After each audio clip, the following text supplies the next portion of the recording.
masyarakat sudah kadung ya, melihat ada masalah dengan Gibran ini. Semakin dibuka semakin terlihat masalahnya. Ada gerakan untuk tidak memasang foto Gibran, bayangkan. Maka salah satu-satunya obat adalah Gibran mundur atau Gibran di impeach. Jadi saudara sekalian, memang pilihan bagi Gibran itu adalah pilihan mundur ya, kemudian dituntut untuk tidak dilantik kalau tidak mau mundur, atau kalaupun sempat dilantik ya tetap saja apa istilahnya desakan untuk mundur dari rakyat Indonesia akan menggema terus menerus, dan ini bisa mengganggu Prabowo sendiri terpecah ya. Kalau dipikir-pikir kasihan juga gitu buzzer-buzzer istana selama ini. Sejak Fufu Fafa mencuat gitu, mereka seakan linglung gitu. Buzzer istana ini seakan-akan nggak punya urat nadi. Setelah Fufu Fafa ini dibongkar oleh Roy Suryo, pakar IT, kemudian juga teman-teman yang peduli terhadap moralitas bangsa ini. Kepemimpinan tidak dibatasi kepada siapapun gitu kan, berhak untuk memimpin bangsa ini. Tetapi untuk mereka yang moralnya jeblok, lebih-lebih telah melakukan penghinaan, persekusi terhadap presiden terpilih misalnya, siapapun mereka, nah ini akan menjadi satu neraka, menjadi nuansa yang sangat panas nantinya ketika tetap menjabat sebagai wakil presiden. Nah, buzzer-buzzer istana yang sejauh ini selama 10 tahun terakhir terus mengawal Mulyono, kemudian keluarga Mulyono, akhirnya dengan sangat terpaksa mereka memilih untuk diam. Sesekali memang muncul gitu untuk melakukan pembelaan, tetapi masyarakat udah pada paham bahwa sepertinya rumah kami, kamar kami, kantor-kantor kami ini tidak layak untuk kemudian dipasang foto wakil presiden terpilih. Jika Fufu Fafa yang diakui oleh adiknya misalnya itu benar-benar nanti akan menjadi bencana di tengah hari kemudian, di tengah perjalanan. Nah, mending gitu kan, nggak usah pakai, nggak usah dipajang foto Fufu Fafa gitu. Seperti yang hari ini sedang dibahas tuntas oleh Rafli Harun gitu kan di podcast terbarunya sebagaimana berikut ini. Buat teman-teman silakan berikan komentar yang pedes gitu, boleh juga yang adem, boleh. Buzzer istana juga boleh muncul di sini. Selamat datang gitu. Ini soal Fufu Fafa, soal Gibran Raka Buming Raka yang dianggap tidak layak lagi dilantik sebagai wakil presiden terpilih, karena baik dalam versi wayang tadi maupun dalam versi yang lebih serius ya mengatakan kalaupun dilantik nanti dia akan menjadi terus pusat protes masyarakat rakyat agar kemudian dia dimakzulkan atau kemudian disuruh mundur dan lain sebagainya. Jadi mungkin maksudnya adalah ya daripada besok nanti akan menjadi beban pemerintahan Prabowo, lebih baik tidak dilantik. Dan itu ada pembenarnya dari sisi hukum tata negara, karena yang bersangkutan tidak lagi memenuhi syarat, baik syarat kemampuan atau kecakapan jasmani rohani ya pertama, dan syarat tidak melakukan perbuatan tercela. Begitu sobat era sekalian. Coba kita bacakan ya apa yang disampaikan oleh suaranasional.com sambil kemudian mengisi polling ya soal apakah setuju Anies masuk dalam pemerintahan Prabowo atau tidak ya. Tolak dinasti Gibran cuma bocah, ini coretan di separator separator semen ya yang menghalangi mahasiswa dengan jalan ya, tol atau apa. Gibran akan jadi bulan-bulanan permintaan mundur dari rakyat ya. Gibran wakil presiden terpilih, Gibran Raka Buming Raka dalam kurung Gibran menjadi bulan-bulanan permintaan mundur dari rakyat Indonesia.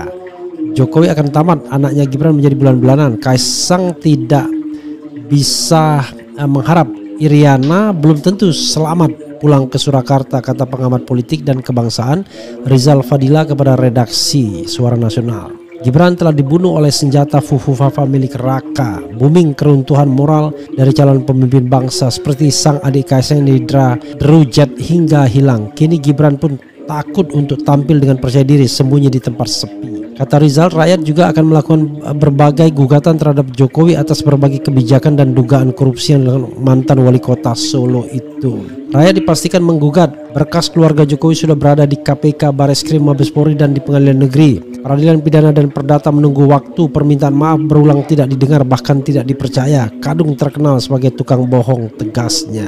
Jokowi dan anak istri akan menjadi contoh pertama dari keluarga presiden yang terancam buih. Sulit untuk melihat jasa-jasa yang dapat menolong dan memaafkan. Berbeda dengan Soekarno, Bapak Revolusi, dan Soeharto, pembasmi PKI, Jokowi adalah penumpuk utang luar negeri, pelanggar hak asasi, dan potensi menjadi bapak korupsi. Jika demonstran teriak turun-turun Jokowi atau bui-bui Jokowi atau gantung-gantung Jokowi, maka teriakan itu sangat wajar karena memang dosa-dosa politik Jokowi sangat banyak. Pasukan berani mati pembela Jokowi, pasukan bawah tanah Jokowi maupun obrak-abrik silaturahmi dan diskusi tidaklah berarti untuk hidupkan kembali Jokowi. Hakim akan mengadili, jaksa siap menuntut, mati, penyidik menghimpun bukti-bukti, berjilid-jilid buku telah tertulis untuk merekam kezaliman, kebodohan, ketamakan, dan kepalsuan dari Jokowi sang penipu pungkasnya. Luar biasa ya. Jadi sobat era sekalian, tidak gampang ya untuk melanjutkan karena masyarakat sudah kadung ya, melihat ada masalah dengan Gibran ini. Semakin dibuka, semakin terlihat masalahnya. Apa ya, untuk anak seusia 37 tahun baru, kemudian kantung matanya seperti menggelambir ya, seperti tidak pernah tidur dan lain sebagainya, seperti gelisah, I don't know exactly ya. Jadi saudara sekalian, memang pilihan bagi Gibran itu adalah pilihan mundur ya, kemudian dituntut untuk tidak dilantik kalau tidak mau mundur, atau kalaupun sempat dilantik ya tetap saja apa istilahnya, desakan untuk mundur dari rakyat Indonesia akan menggema terus menerus, dan ini bisa mengganggu pemerintahan Presiden Jokowi dan Presiden Prabowo sendiri terpecah ya. Sebenarnya di lingkar Prabowo ada yang bukan pro ya, ada yang ingin melupakan masa lalu Gibran dengan fufu-fafanya, ada yang tidak, jadi terpecah juga, dan ini juga tidak baik. Ya, coba kita dengarkan misalnya apa yang disampaikan oleh bocor alus lagi ya. Nanti kalau sudah siap kita akan dengarkan bagaimana kemudian Gibran menjadi polemik di antara inner circle Prabowo Subianto ya. Ya, desakan-desakan soal Gibran belakangan ini kan mulai memanas nih, Pram, terutama ya soal bagaimana kemudian akun Fufu Papa yang merifer ke Gibran itu. Gimana Cak akun Fufu Papa tuh Cak? Yang gue dengar setelah muncul kehebohan Fufu Fafa ini, di internalnya Prabowo itu bergejolak juga tuh. Mereka banyak yang marah. Betul Pram, gimana Pram? Terbagi dua kelompok itu. Nah, gimana Cak? Ini sebetulnya yang membuat yang marah sekali adalah keluarganya. Oh, Iya. Keluarganya Prabowo Subianto. Setelah itu ya dampaknya sekarang nih, hubungannya semakin berjarak begitu, seperti Anyep ya, Gibran itu. Kalau kita ngobrol sama beberapa petinggi di Kim maupun yang di istana juga, sekarang sudah jarang dilibatkan untuk membicarakan pemerintahan Prabowo dan Gibran ke depannya. Ya, saudara sekalian ya, kalaupun Gibran kemudian tetap di sana posisinya, ya dikhawatirkan dia akan menjadi pajangan saja. Bahkan ada desakan, ada gerakan untuk tidak memasang foto Gibran, bayangkan. Jadi tidak baik bagi Republik ini kalau seandainya penolakan terhadap Gibran itu terus berlangsung dan tidak bisa lagi kemudian ada panasianya atau obatnya. Maka salah satu-satunya obat adalah Gibran mundur atau Gibran di-impeach. Ya apa boleh buat, karena yang kita selamatkan ini adalah 270 juta atau 280 juta rakyat Indonesia, ketimbang menyelamatkan satu keluarga yang memaksakan anak yang tidak cukup usia, tidak cukup punya kapabilitas untuk menjadi orang nomor 2 di negeri ini. Belum apa-apa sudah sudah bermasalah kantung matanya yang menunjukkan ini orang nggak bisa tidur ya, atau tidak bisa tidur dengan sehat begitu. Jadi kita harus melihat orang itu dengan kemampuannya. Jangan dia diberikan beban berat yang dia tidak mampu ya. Saya membayangkan ya. Membayangkan antara Gibran dengan Refli Harun, rasanya lebih mampu Refli Harun paling tidak ya, walaupun saya tidak jauh lebih hebat dari banyak orang ya, tetapi kalau bandingannya Gibran Raka Buming Raka rasanya ya masih bisa bersaing. Maksud saya ingin mengatakan bahwa betapa banyaknya manusia-manusia Indonesia yang punya kelas ya, jauh dari sosok Gibran Raka Buming Raka, tetapi negeri ini sudah memilih Gibran menjadi wakil presiden hanya karena dalam tanda kutip suntuloyo orang-orang yang ingin menang dengan cara apapun, ya, dengan mengundang Presiden Jokowi agar terlibat dalam pemenangan pemilu menggunakan resources negara, baik financial resources maupun state apparatus, ya, begitu, baik sipil maupun militer. Itu soalnya. Oke. Coba kita bacakan, ya. Jangan lantik Gibran, dari awal muncul aja udah bermasalah, ya. Kemudian hadir nyimak keren cadas. Ku yakin Bung Fufu Fafa pasti akan berintegritas dan berprestasi seperti Bung Hatta. Is it? Beda lah gimana. 208 juta penduduk rela dipimpin Fufu Fafa. Keren cadas, berapa Mas Refli? Ku siap pasang badan untuk melindungi Bapak Gibran. Gibran alias Fufu Fafa mau dilantik atau tidak terserah, yang penting wakilnya diganti yang lain. Jadi oposan adalah balancer buat demokrasi. Oh ya, ingat nanti ya soal Anies tadi, ya. Samsul ada autisme juga karena udah 37 tahun tapi perilakunya masih kekanak-kanakan seperti main-mainan anak-anak dan naik sepeda-sepeda anak-anak juga. Susah diajak komunikasi karena jawabannya tidak nyambung dan datar ekspresinya. Ya itulah. Bang RH, apa ada kemungkinan kalau Fufu Fafa tidak dilantik, Anies yang akan gantikan? Saya pernah dengar dari mantan Wakapolri dari salah satu podcast. Jadi saudara sekalian, kalau Fufu Fafa tidak dilantik, maka Presiden terpilih Prabowo akan mengajukan 2 calon untuk dipilih oleh MPR. Siapa orangnya ya terserah, ya, whoever, ya, begitu. Jangan sampai dilantik. Ingat, masalah dimulai dari gorong-gorong pencitraan. Masih mau terbuai pencitraan media, buzzer, ujung-ujungnya pasti nyesel lagi. Bung Refli nyanyikan lagu Anies Presiden, is it? Anies jadi presiden. Masa ya, 2024 Anies Presiden, 2024 Anies Presiden, Anies jadi presiden. itu sudah long time, ya. Oh bukan long time, itu udah masa lalu, ya.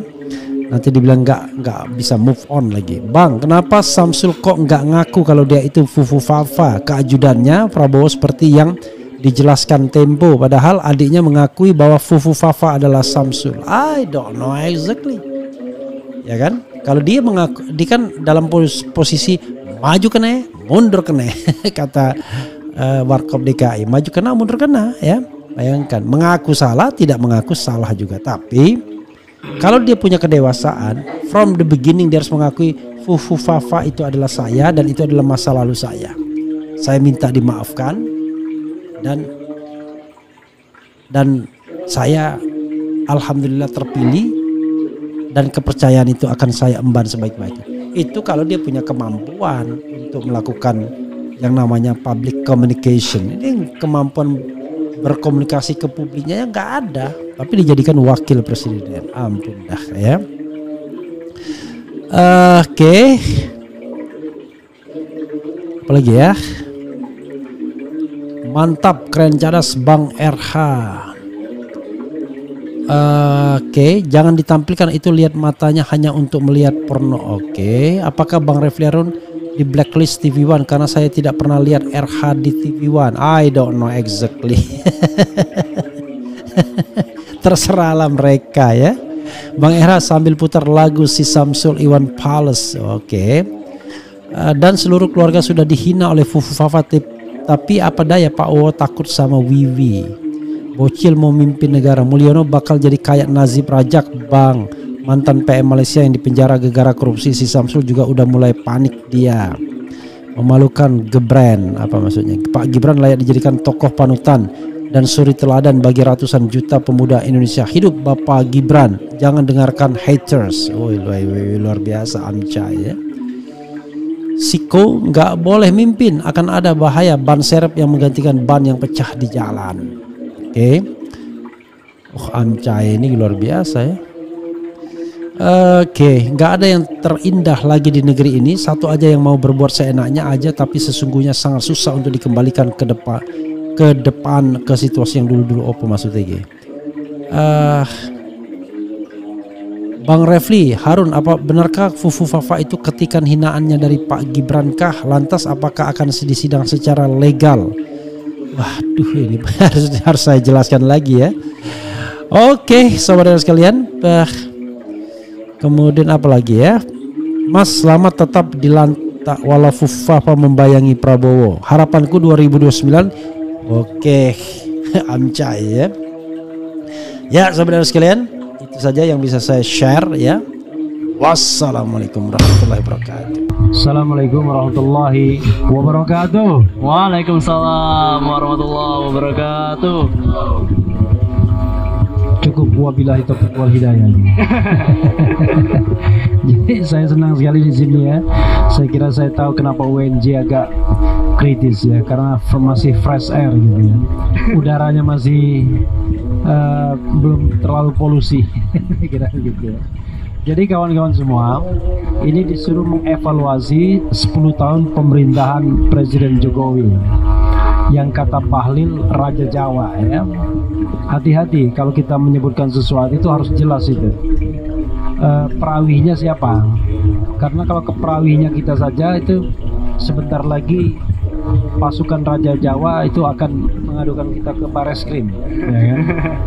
Karena saya baru aja baca Roy Suryo diadukan ke Bareskrim karena menyebut 99,9% Fufu Fafa itu adalah Gibran Raka Buming Raka oleh pasukan bawah tanah Jokowi. Luar biasa kan negara kita ini. Lama-lama ini negara atau negari gitu. Jadi kawan-kawan semua ya, kalau kita mau melihat 10 tahun, saya kira memang kita harus objektif juga lah ya, sedikit ya. Kasihan juga kan kalau tidak objektif. Jadi kemarin itu saya sedikit agak kesal dengan teman saya ya, junior, masih di bawah saya sebenarnya angkatannya. Saya sudah selesai, dia baru masuk. Namanya Hanta Yuda ya, mungkin pernah dengar ya, seorang pengamat politik ya, seperti Ubedillah Badrun juga, tapi juga surveyor atau pollster. Kan kalau pengamat politik, surveyor, pollster itu biasanya makmur-makmur hidupnya. Seperti Muhammad Qodari misalnya ya kan. Kalau yang lebih senior lagi Denny J.A. Jadi dia mengatakan rating approval, tingkat kepuasan terhadap Presiden Jokowi, kata dia 86,5%. Bayangkan 86,5% rakyat puas terhadap Presiden Jokowi. Dia bilang begitu. Saya bilang ini gimana cara dia melakukan survei? Seperti biasanya survei itu selalu respondennya 1.200 ya. Kemudian multi stage random sampling, kemudian macam-macam lah ya. Nah, tapi sebagai pengimbangnya akhirnya saya bikin juga polling di Refli Harun Channel. Jadi kalau ada orang yang motret-motret begini, ini bukan intel ya, ini dari Refli Harun Channel. Karena tadi saya kira kegiatannya itu di mana gitu kan, tapi nggak apa-apa lah, santai begini juga bagus juga ya. Kayak Plato sama Aristoteles zaman dulu kan mengajarnya kan juga begini-begini kan. Nah, jadi 86,5. Lalu saya juga bikin polling dan yang ngikutinya lebih dari 100.000 orang ya. Polling yang saya bikin itu lebih dari 100.000 orang. Memang nanti saya akan bicara soal metode ilmiah dan lain sebagainya, itu soal yang, dan alhamdulillah polling yang lebih diikuti 105, mungkin posisinya sekarang sudah lebih dari 105.000 ya, itu menyatakan bahwa 90%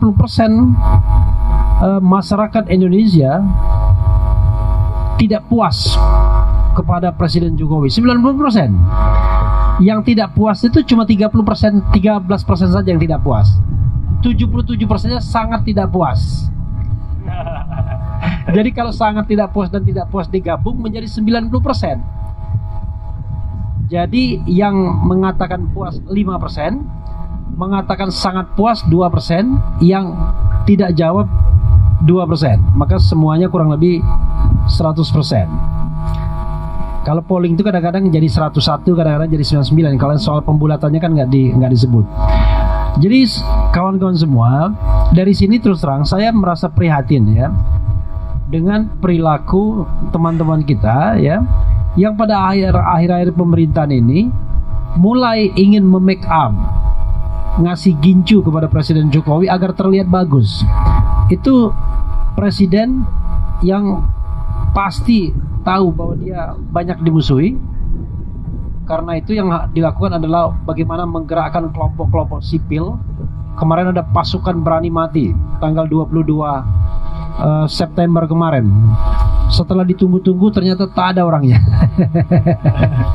Ternyata kata Roy Suryo, pasukan berani malu ya, bukan berani mati. Terwelu katanya. Gitu, terwelu itu terlalu. Jadi ya itulah yang terjadi di Republik kita. Kita akan lihat ya bagaimana pengaduan terhadap Roy Suryo ini. Saya kalau diadukan tuh udah sering sekali ya. Oh nih terakhir ya, saya sambil buka-buka, sudah 115.000 yang voting satu hari yang lalu ya, one day ago. Pertanyaannya adalah, apakah Anda puas dengan kinerja Jokowi? A. Puas 5%, sangat puas 2%, tidak puas 13%, sangat tidak puas 78%, tidak tahu 3%. Ya, nggak bohong kan saya kan? 115 kilo yang melakukan polling. Memang teman-teman lembaga survei akan mengatakan bahwa wah itu metodenya nggak ilmiah karena everybody can vote ya kan? Semua orang bisa saja ngasih suara di polling tersebut. Nggak apa-apa. Yang penting jumlahnya banyak sekali, 115. Paling tidak ini satu realitas yang bisa kita pertanggungjawabkan. Dan itu adalah kelompok-kelompok kritis biasanya. Sama di sini. Saya yakin ya, kalau dikatakan apakah Anda puas sama Presiden Jokowi, 101% mengatakan tidak puas. Benar nggak? Ini nggak ada yang ketawa, ini nggak ngerti logika. Jadi saya pernah one day ya, ketika 2016 diundang Istana ya kan. 2014 saya termasuk orang yang percaya pada Presiden Jokowi. Dan ternyata saya bukan tertipu ya, salah ya ternyata. Jadi 2016 pernah diundang bersama 20 pakar hukum. Dan saya bilang waktu itu di depan Presiden Jokowi, Pak Presiden harus memimpin langsung pemberantasan korupsi. Tapi yang jadi masalah adalah dari 100 penegak hukum 101 yang korupsi, saya bilang. Saya ingin mengatakan betapa tantangan penegakan itu luar biasa. Nah, lalu Denny JA ya, kemudian campaign yang kedua. Oh, itu campaign yang pertama tadi belum selesai ya. Saya nggak mau ngomong macam-macam banyak-banyak ya. Ini kan waktunya nggak terlalu kondusif juga. Tapi saya highlight terakhir ini aja. Jadi cara Hanta Yuda poll tracking bikin kepuasan 86,5% yang kemudian diglorifikasi oleh Fahri Hamzah ya. Itu adalah pertanyaannya begini. Soal kepuasan itu. 1. Sangat puas. A. B. Cukup puas. Ya kan Sontoloyo kan sudah. B. Cukup puas. Kemudian C. Kurang puas. Kemudian apalagi kemudian tidak puas. Kemudian tidak jawab. Ini Sontoloyo ini orang. Ya kan? Teknik cara ngasih pertanyaan yang remang-remang itulah yang kemudian, dan mayoritas mengatakan cukup puas, mayoritas. Jadi dari 86% itu 60 atau 70% mengatakan cukup puas.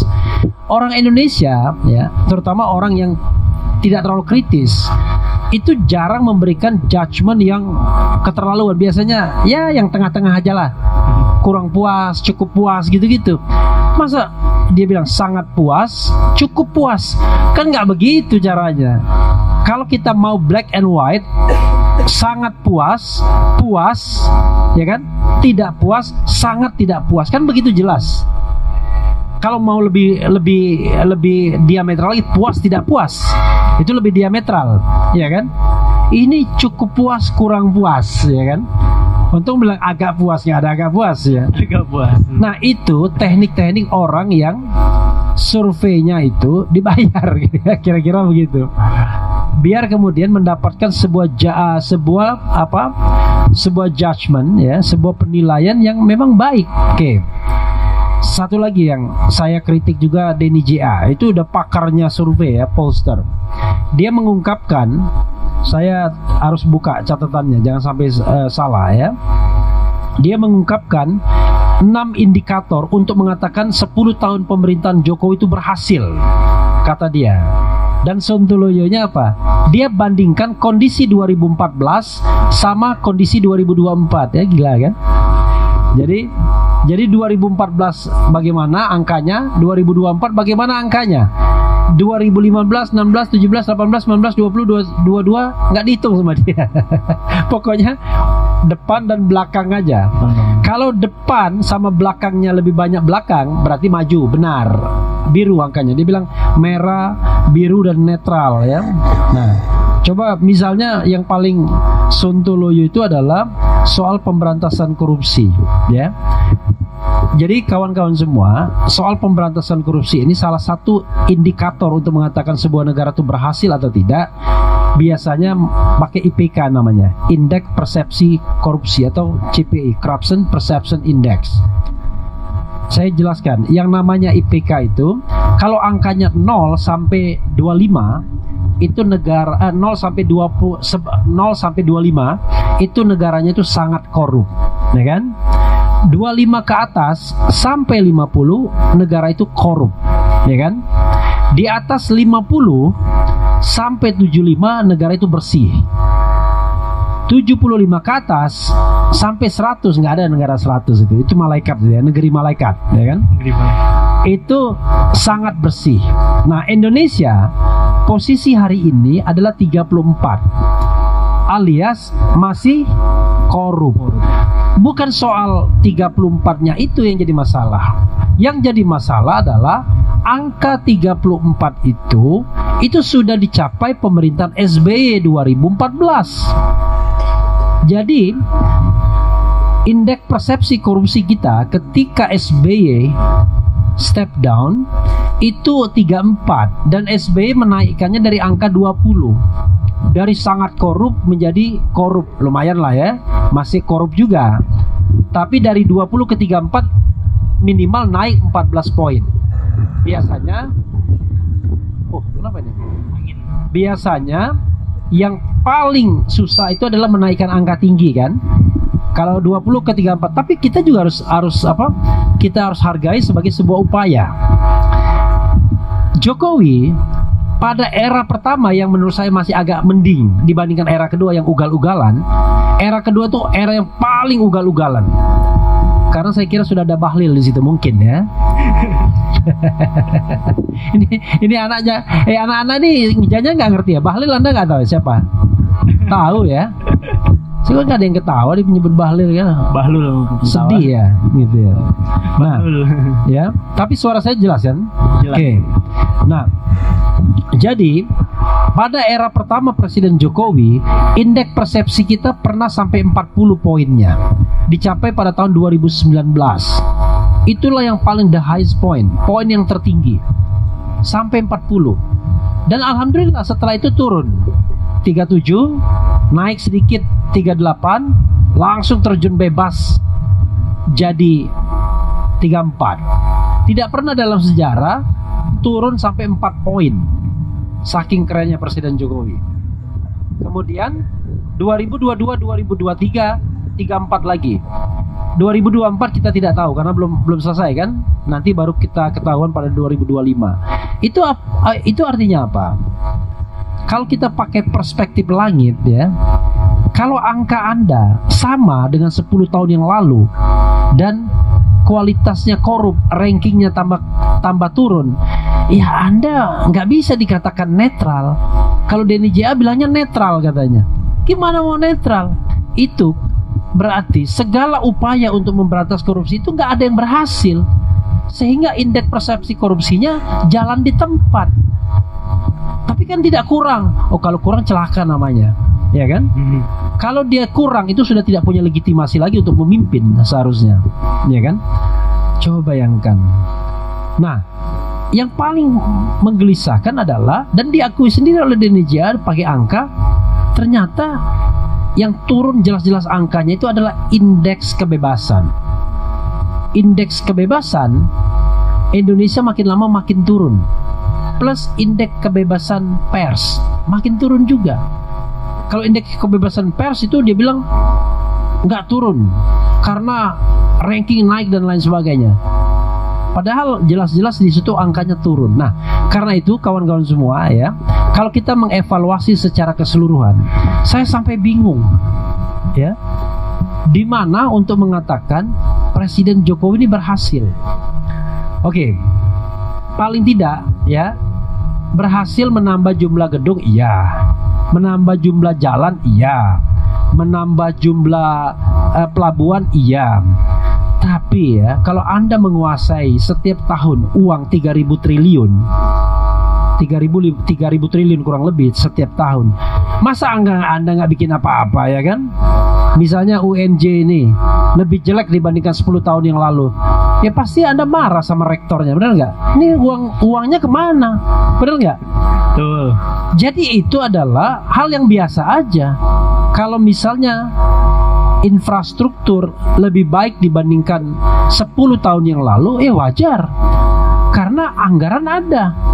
Dan anggaran itu, kalau kita bicara tentang misalnya pendapatan dan lain sebagainya, ya itu kan cuma dari ngeduk dari perut bumi aja, industri ekstraktif semua itu, menggenjot ekspor dan lain sebagainya, bukan karena kreativitas otak manusia Indonesia. Jadi saya sukar. Oke, kita cek satu-satu. Dalam bidang politik, oke? Dalam bidang politik, angkanya indeks kebebasan kita menurun. Artinya kan gagal. Sekarang ini yang namanya Presiden Jokowi, sedikit-sedikit anak buahnya lapor, sedikit-sedikit lapor. Saya dilaporkan berkali-kali, sudah. Yang belum masuk penjara aja, yang belum.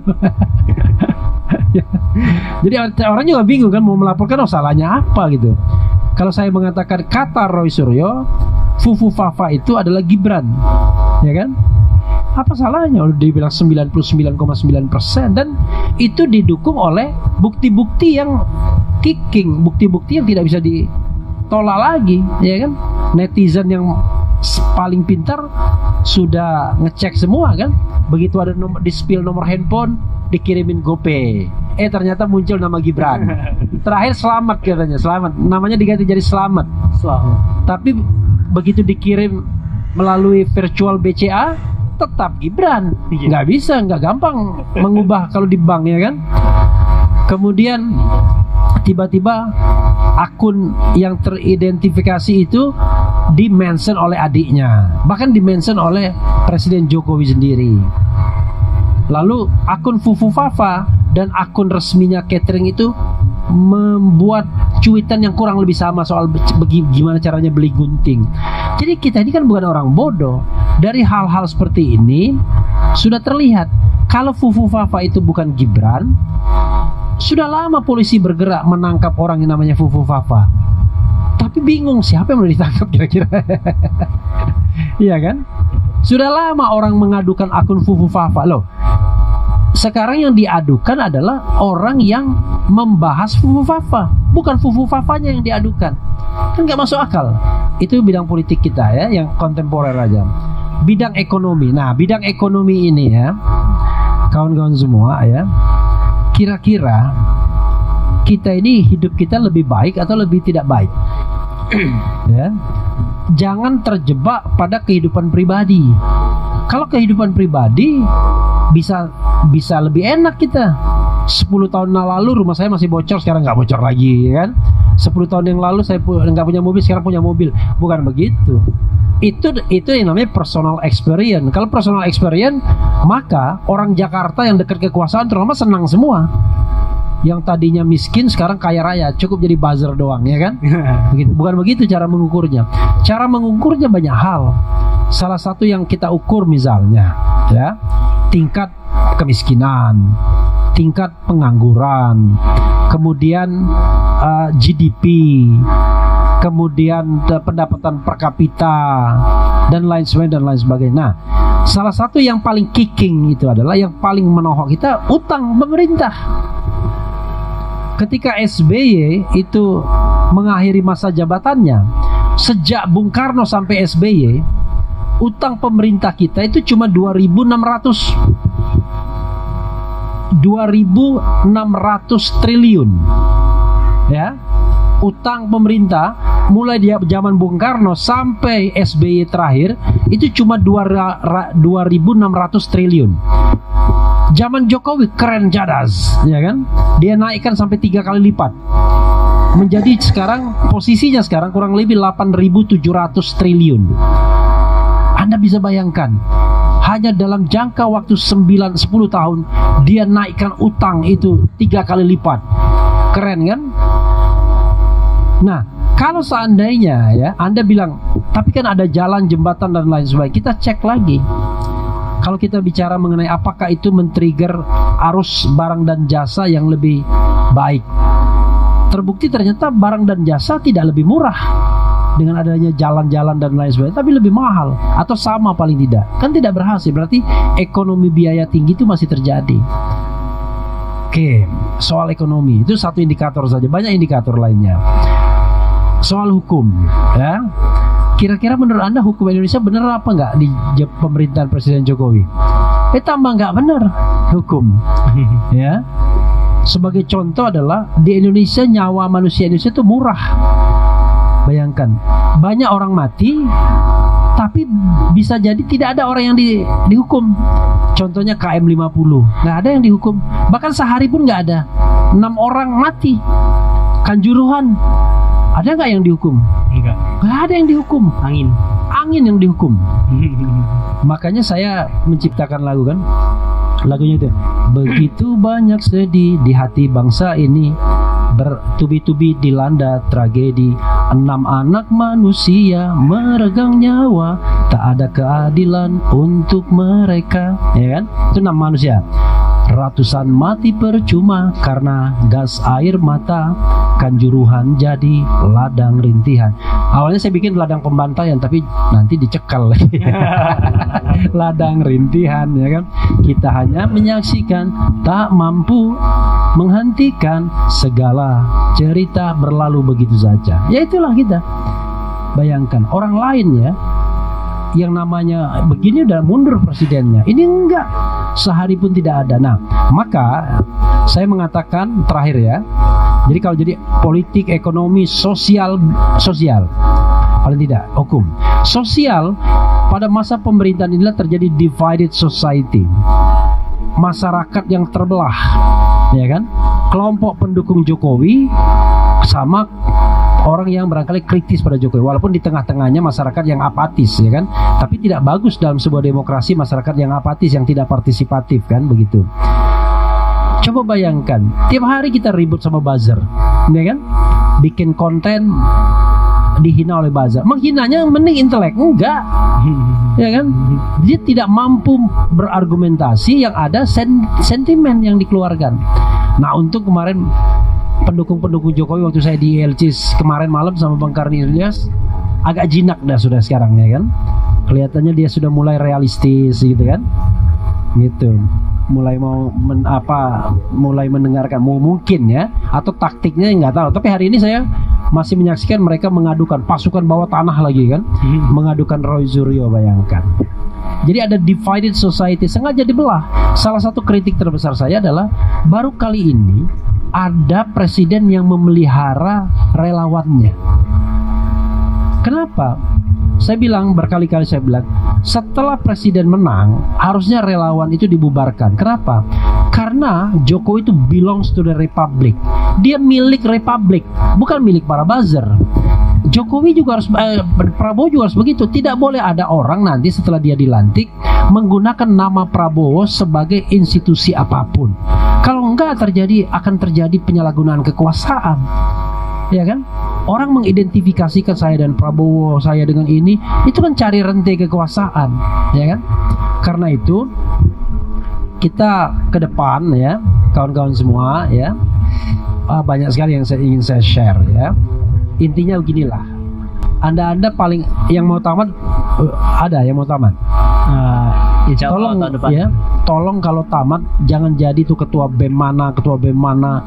Wah, begitu jadi BEM idealisnya minta ampun ya kan. Baru gabung 1 tahun 2 tahun di partai politik sudah jadi pelacur ya kan. Ya kan. Paling tidak tirulah Ubedillah Badrun di situ. Tepuk tangan buat Ubedillah Badrun. Ya kan. Karena kalau dia mau cari panggung, cari kekuasaan, mudah. Ya kan? Kita orang di sini juga gampang kalau mau cari kekuasaan. Ya kan? Saya tinggal ngomong aja di channel saya. Assalamualaikum warahmatullahi wabarakatuh. Saya kagum dengan pemerintahan Presiden Jokowi. Inilah pemerintahan presiden yang tidak ada bandingannya, seperti Umar bin Khattab, ya kan? Bayangkan. How come, ya kan? Sama juga. Saya perintahkan tidak ada orang Gerindra yang korupsi. Saya perintahkan. Ternyata di belakang itu pelaku semua, jangan-jangan. Kacau kita ini kan. Makanya beda saya 2014 dengan 2024 begini bedanya. 2014 saya berharap sama Jokowi. Maka saya pernah menulis di Detikcom judulnya Harapan Itu Bernama Jokowi. Kenapa? Karena pada waktu itu saya melihat orang lugu kan, The Carpenter, ya kan, tukang kayu yang jadi presiden, melawan orang putra mahkota atau menantu penguasa otoriter Orde Baru yang bernama Prabowo kan, dengan istal kudanya, dengan Lexusnya dan lain sebagainya, dengan kejeneralannya ya kan. Kita lebih punya preferensi kepada The Carpenter. Apalagi kalau aktivisam pasti nggak doyan sama Prabowo kan. Wah, optimis kita. Karena pilihannya nggak ada gara-gara ada presidensial threshold ya. Cukup 3 tahun. Udah gak percaya lagi saya akhirnya. Ya udah. Sampai kemudian jadi pengkritik sejak 2017 sampai saat ini. Dan untuk menunjukkan bahwa saya konsisten, berkali-kali saya mengatakan ya, ini juga pembelajaran bagi kita. Pendekatan saya sekarang, saya pesimis kepada pemerintahan Presiden Prabowo. Saya tidak percaya bahwa pemimpin yang mendapatkan kekuasaan dengan cara curang akan berlaku amanah. Nggak percaya saya. Ya, karena itu saya pesimis. Tetapi sebagai warga negara berkali-kali saya mengatakan, mudah-mudahan dia amanah, mudah-mudahan dia hebat, mudah-mudahan dia berantas betul korupsinya, sehingga kita rakyat menjadi senang paling tidak. Tetapi biar tidak ada fitnahnya, berkali-kali pula saya mengatakan, saya Refli Harun tidak akan menerima jabatan apapun seandainya ditawarkan oleh pemerintahan Prabowo titik-titik. Kenapa Prabowo titik? Saya nggak tahu apa wakilnya bakal Gibran apa enggak ya kan. Jadi itu sikap konsistensinya. Biar kita mengkritik ini nggak dituduh, ini ngeritik ini mau cari jabatan ya kan, mau cari perhatian. Enggak, saya mengkritik karena saya ingin negeri ini lurus, negeri ini baik ya. Negeri ini menjadi negeri yang baldatun thayyibatun warabun